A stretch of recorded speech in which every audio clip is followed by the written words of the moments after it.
Il Cavaliere n'est plus. Fantasque dirigeant italien, et homme d'affaires symbole du faste des années 90, Silvio Berlusconi s'est éteint, ce lundi 12 juin, à l'âge de 86 ans, ont annoncé les médias italiens. Le 5 avril, son entourage avait annoncé son hospitalisation en soins intensifs, à l'hôpital San Raffaele de Milan, dans un état préoccupant pour des problèmes cardiaques. Le controversé millionnaire et père de 5 enfants avait déjà été hospitalisé dans ce même établissement quelques jours plus tôt, avant de sortir le 30 mars.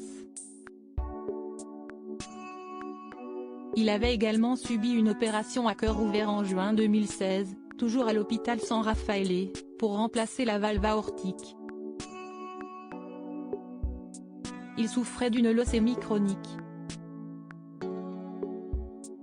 Issu d'une famille de la petite bourgeoisie italienne, Silvio Berlusconi hérite du sens des affaires de son père, employé de banque.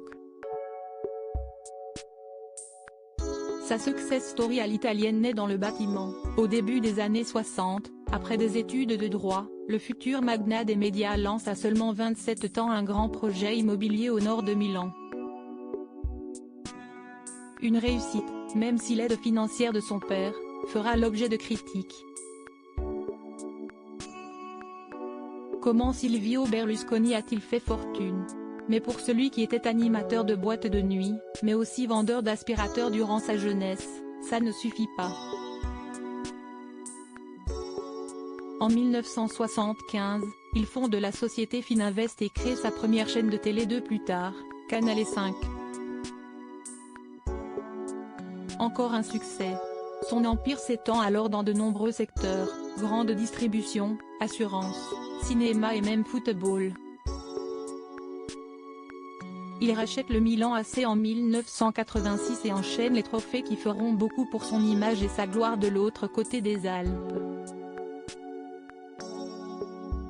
Le magnat des médias essuie toutefois un échec cuisant en France, avec la chaîne La 5, malgré les millions investis et les recrues stars de l'époque comme Patrick Sébastien.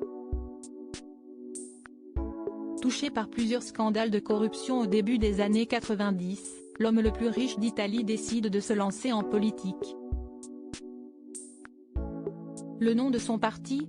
Forza Italia.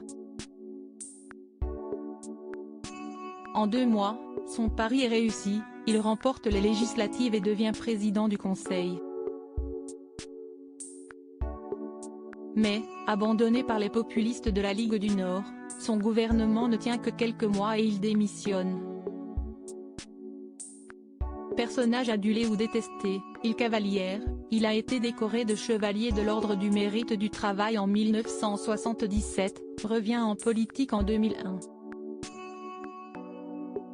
Chef du gouvernement, il tient jusqu'en avril 2006, date à laquelle il est battu par la gauche.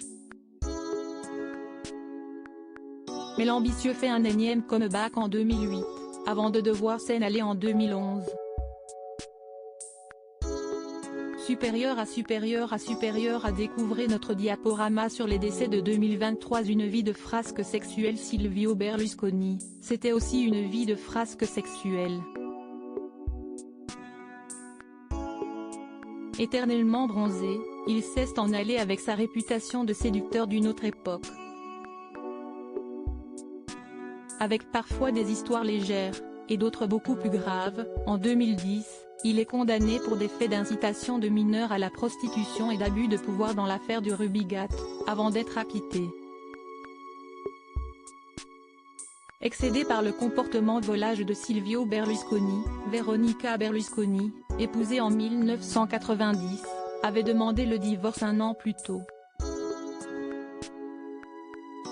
L'actrice, pour qui Il Cavaliere a quitté sa première femme Carla, est la mère de ses 3 enfants Barbara, 1984, Eleonora, 1986, et Luigi, 1988.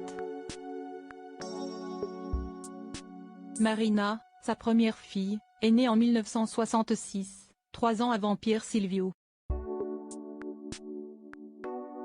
Il s'affiche ensuite avec Francesca Pascal, jeune militante de son parti, à partir de 2012, puis avec la jeune députée Marta Fassina, 10 ans après.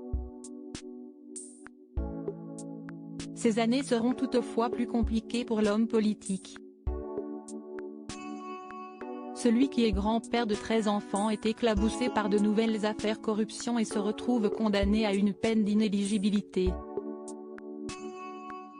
Malgré des problèmes de santé, et une hospitalisation à la suite du Covid-19, il redevient cependant sénateur en 2022, à 85 ans. Le dernier coup d'éclat d'Il Cavaliere. Crédit Photo, SGP.